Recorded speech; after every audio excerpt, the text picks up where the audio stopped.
Happy TOC Tuesday, everybody. How y'all doing today? The real Chef Jazz, high five. Jazz wants to know if she should put her hair up or down. What do you think? I want to know if I'll have enough patience to deal with you for the next hour. That's what I want to know. How you guys doing today? Bada bing, bada boom, coming at you. We're gonna keep this one nice, short, sweet, and to the point. Jazz, Yes, what are we talking about today? we're talking about farro. Okay. Farro is an ancient grain. Oh, full Yes. circle. Okay. So it's been around for a long time. Okay, cool. That's what's up. Yeah, people love it. People don't know about it though, I feel like. Just people don't get hit. Well, they're about to find out. Okay, alright, so what do they need to know about farro? So farro is a ancient grain that is pretty nutty in flavor. You can definitely smell it when you start to cook it too, especially when you're sauteing it. And it reminds me of cereal a lot because it's got this chewy texture to it. But other than flavor, it's got a ton of nutrition packed into it. So, and great nutrition at that. Comparing it to brown rice, I would definitely pick farro over brown rice any day. Sometimes even quinoa. Farro has a lot of magnesium, it has a lot of zinc, and it also has vitamin B. And those things regulate and promote better blood sugar levels, blood pressure levels, glucose levels, all of those things, which I was telling Hadrian earlier that kind of means a lot to me because diabetes is very prevalent in my family. So it's a good thing for me to know, kind of start cooking more for my family because that could really help their health out. So if you're familiar with diabetes or you know someone who has it or it runs in your family as well, I would definitely let them know about farro and the things that it could do for their health. Back to brown rice, when you're comparing farro to brown rice, it has, in 1 cup of farro, it has 24 grams of protein, whereas brown rice has 5 grams of protein. So if you're on a high protein diet, I would definitely think about that. It does have carbs in it, obviously, just like brown rice does. But as long as you regulate, carbs to protein, then you'll be fine. They're clean carbs though. Yeah. Because it's so high fiber, so that's another point. I don't know if you said it yet. I haven't. No, you want to talk on that? No, it's dope though, because we talked about quinoa and how quinoa is like a super grain, right? Well, farro is a super grain. Quinoa has per cup 13 grams of protein, right? Which is awesome. Like that's crazy. For a while, I feel like quinoa is getting like all the hype, and it has been like for years now. It's like, oh, quinoa is a super grain. Awesome, have this in your diet. High fiber, high protein, can't lose, all that great stuff. I didn't know about farro until we started cooking together, and Jazz was like, yo, get hip, and I was like, okay, let's check it out. And then I was like, okay. Okay, I was like, sign me up. Where's the signature line? Signature. But yeah, so it's so cool how it's a high fiber carb, and that means that like a lot of times complex carbs like get a bad rap because they're inflammatory. Like just starchy carbs or like like Ezekiel bread, stuff like that. But we talked about it a little bit with quinoa, how like Americans struggle to get fiber in their diet. Not so much around the world, but it is a problem around the world. It's just staggering in this country. Yeah. Over 90% of people don't get enough fiber in their diet. I was going to say the percentage is pretty high. Yeah, so whenever it comes down to it, like what does high fiber in your diet mean? It means like if you have like digestive problems, if you have, TMI, excuse my language, if you have like wet poop and there's no fiber, then it's not going to be pleasant for you to pass. Your body's not going to like also digest like efficiently. And you'll have a lot of excess material in your intestines, which will lead to poor gut health over time. Fiber, if you can think about it, going through your system is like a sponge. So as it's going down, it's like cleaning up everything, like Mr. Clean, all up in your intestines. You got some shiny intestines inside there. When you have more fiber in your diet, not really shiny, maybe wet. They get it. Yeah, I think they get it. Yeah, you guys get it. But that's so cool to me. Like, those are the carbs that you want to have in your diet. Yeah. Like, that's good, and I love the flavor of it too. Even fiber with farro and brown rice, that comparison. I mean, it's not too much of a difference, but still, farro has at least like 6% more of your daily percentage that you're supposed to get of fiber every day. Yeah. And that's just 1 cup. Yeah. How much do we use in our recipes usually? Like a cup? 1 cup. Yeah. Yeah. So if you have like one of our meals, you're already a fifth of the way there. Yeah. Which is closer than most other people that get roughly 7% of their total fiber allotment during the day. Yeah. So what they're supposed to have 100%, right? Supposed to have for 2,200 or 2,000 calorie diet. Yeah. You're supposed to have 100% of that. That's what those percentages are for. Nobody like ever hits all those percentages and gets 100% on everything, unless your goals are dialed in like that. You're a bodybuilder.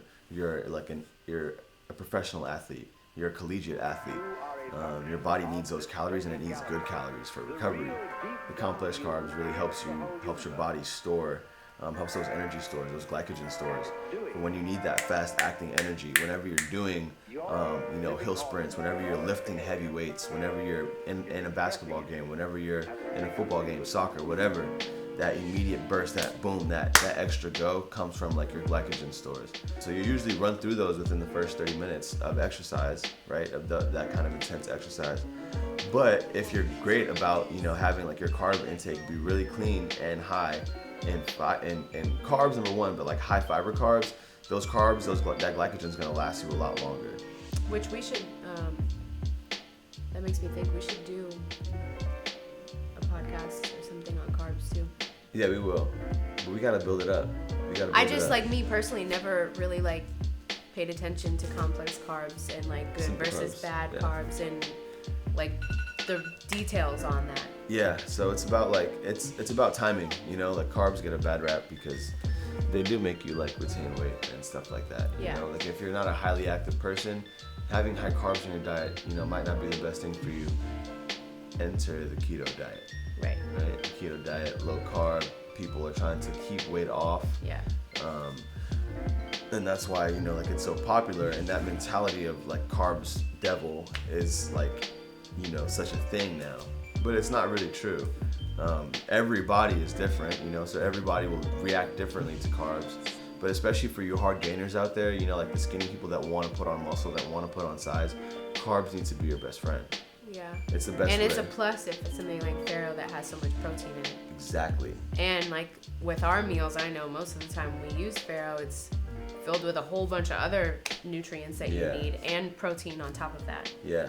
So give us an example of a farro dish that's on the June menu. Like what's in it? What else is in it? Purple cabbage. Okay. Which is super vibrant right now. Yeah. And then just, more vegetables. I think there's chicken in this one. But it's just one of those dishes that is like aesthetically pleasing. Yeah. And it's like really cool to look at. Yeah. Which and comes full circle to our nourishing. Yeah. Are you being nourished like both like, physically Exactly. within your body, but also like aesthetically, like the art behind it. Yeah. Like the culinary passion, like the gastronomy of the dishes that we put together. Yeah. Even though it's like meal prep. Yeah. I've never seen meal prep like this. And the other cool thing about this one, I think, is that when you look at this dish, you'd never have to question like, damn, what's in this? Yeah. You know what I mean? Yeah. Like everything is just so like fresh and in your face that you're like, oh, this looks really is good. pretty cool. One, and number two, I didn't know think what about all these that. things are. Yeah. I feel like it's usually either like you just see like the really basic meal, like chicken and rice and broccoli. Yeah. Or it's like something that they understand that people don't want to see that kind of like basic or unappealing or just unappetizing meals. Yeah. And so then you get like a bunch of sauce and stuff like that. Right. But when you're looking at it, like Jazz just said, like I don't really know like what's in this or can I really trust it, like that kind of stuff. Yeah. I really like that too. This one's gonna be cool. It's gonna be good. Yeah. But yeah, so y'all need farro in your diet. We're talking about quinoa versus pasta. We're talking about quinoa pasta, and quinoa is great, but this farro thing is a whole. Farro beats everybody's ass. Yeah. So just for frame of reference, like it seems that farro is roughly like 20 to 30% more cost-wise than brown rice is. When you think about it though, I think this is a good way to think about your groceries.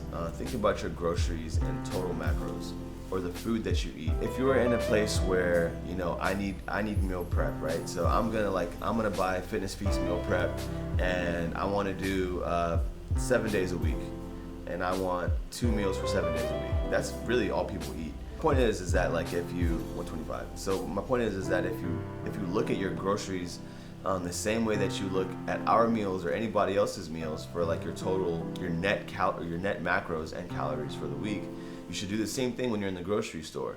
So if I'm thinking, okay, farro might cost me 20 to 30% more than brown rice is going to cost me, but what is my bang for buck factor? If I'm spending $6 on brown rice and I'm getting 5 grams of protein, and I'm getting, you know, like maybe 15 grams of carbs, let's say in a portion or whatever it is, but I'm getting on the protein front, you're getting what, 400%? You're literally getting, or 600% actually, because yeah, 4 times 6.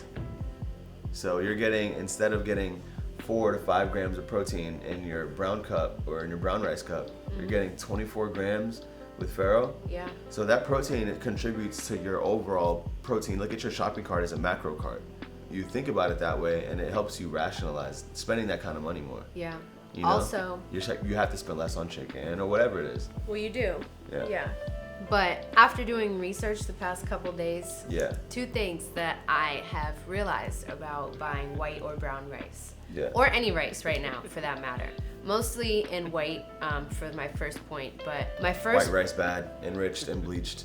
And they're starting to find, if you buy a bag of white rice and you laid it out on the counter and you held a lighter to it, some of those pieces of rice will melt because they're plastic. And they're starting to find plastic in white rice now. There's a whole bunch of other things that I could tell you about, a whole bunch of other different ingredients, but we'll do that on another day. So that's one thing. So you got to be careful with that, and pay attention to the brands that you're buying. Do some research of your own. And the second point is that they're also starting to find arsenic in brown rice, and other rices as well, not just brown rice. So I would just say maybe take a break. Not eat as much rice right now. Probably eat some more farro and quinoa. Yeah. Those are just a couple of things that I've found in my research just in the past couple of days, which really kind of made me think about what I'm eating and cooking too. Yeah. But to be frank, like that's a big push of this, like our whole company. Like that's why it was like so crazy for us. We fell into like that same trap that I feel like so many people fall into. Is that, oh, it's just like this is my only option. It's a grocery store. Yeah. We were talking to Eric over at Root and Marrow. We were. Right? I remember and this. what he's saying is that if they took off the organic label. Yeah, he was saying, people want to go to Whole Foods and they want to go to Wegmans and Harris Teeter and they all want to shop organic and try and, source locally as much as they can in those grocery stores. But he was saying that, if someone were to walk in there and they usually shop organic, but the store had taken down all the organic signs and didn't sell it anymore, they would probably just turn to the other shelf and grab what they need. It's not like they would get in their car and drive to the farm or drive to a market or whatever. So, and that kind of like hit home for me because it's so true. People go to Whole Foods and stuff and they want organic, but they also want convenience. So that's the most organic, convenient option for them, but driving to the farm is not. So I don't think that they would do it. Yeah. But and that's why you see like CSA boxes, like those neighborhood boxes that deliver multiple ingredients and stuff like that. So it's like, how much does it really mean to you, honestly? Yeah. And what are you willing to do to put better ingredients in your body? The difference is substantial. It's almost like even just with eating our own food, it's been like a massive just like energy shift, and like the things that are happening to people naturally is so cool. Just by simply changing the supply chain. It's not like we're freaking blowing up kitchens and doing like these crazy like over the top dishes. It's like it's just simple stuff that's flavored well. But because of where it's coming from, it makes so much of a difference. And using their natural flavor to enhance dishes. And then otherwise, if you're not, like being creative with where you're getting your food from, you end up with stuff like plastic rice in your bag, in your stomach and in your intestines, and I don't know how much fiber can help you get plastic out of there. But just something to pay attention to.